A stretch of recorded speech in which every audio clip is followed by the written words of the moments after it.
नमस्कार जय Jagannath simple kitchen family रे आपण मानकु अनेक अनेक स्वागत।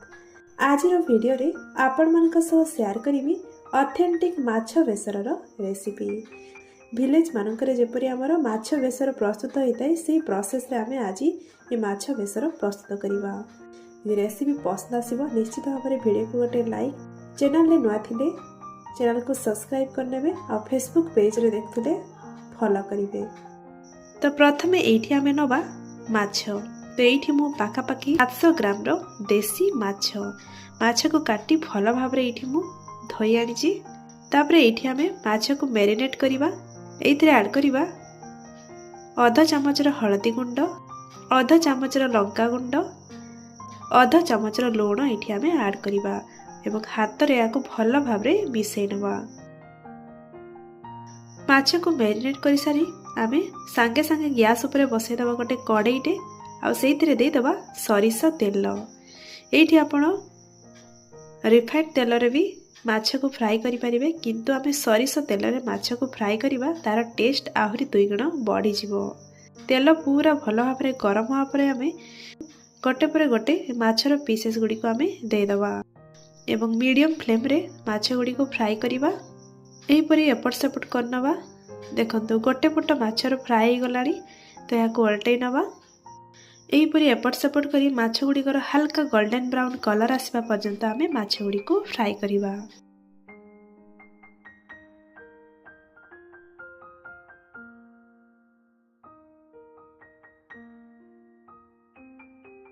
देखंतु माछ गुडी को फ्राई गलानी तो एबे आमे ए माछ गुडी को तेल रो बाहर करी आनी गोटे प्लेट रे रखिबा।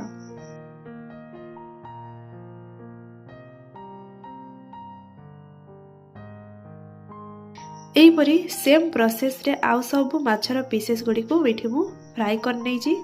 तो तापरे एठी आमे नबा माछ बेसर प्रस्तुत करिवा पई किछि मसला नबा। तो एठी मु मसला रे नै जी किछि 2टी मीडियम साइज रो कटा हितबा प्याज आ गोटे प्याज को परी पतला पतला काटी नै जी आ किछि कला रसुण आ गोटे टमाटो को ए परी पीसेस रे काटी रखी जी। तो तापरे एठी आमे गोटे नबा ब्लेंडिंग जार सेइथिरे दे देबा हमरो बड़ बड़ पीसेस रे कटा हितबा प्याज, रसुण, कटा हितबा टमाटो आ एथिरे ऐड करिबा गोटे चामच रो कला सरिष। तापरे एठी ऐड करिबा गोटे चामच रो पोस्त, अल्प टिके पानी ऐड करिबा। ताकू भल भाव रे हमें पूरा चिकन करी एठी हमें मसला को ग्राइंड करनबा। गैस ऊपर बसै दबा गोटे कड़ाईटे आ सेइथिरे दे दबा सरिष तेल।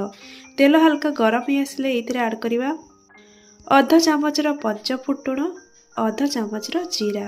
हल्का फुटी आसिले एथिरे ऐड करिबा हमरो काटी रखितबा प्याज को दे हल्का मीडियम फ्लेम रे फ्राई करिबा।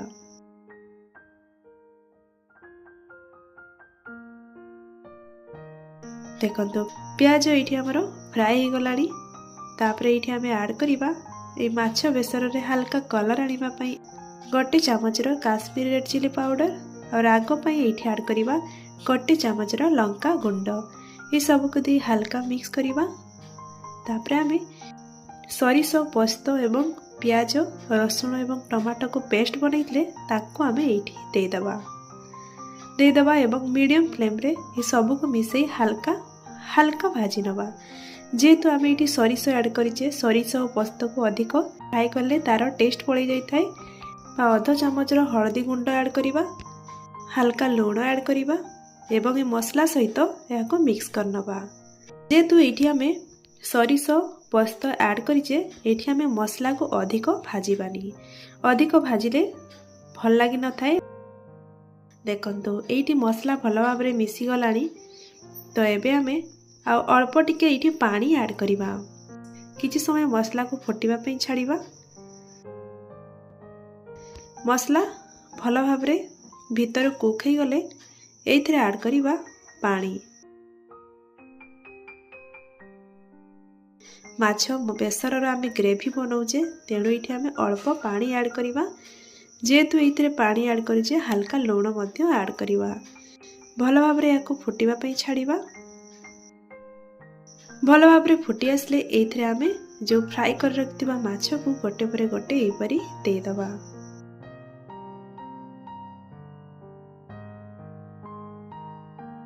फ्राए होइतबा माछ को दे सारी एहीपरि एपट सेपट करनबा आउ थरे भल भाबरे हमर ए माछ बेसर को फुटै नबा।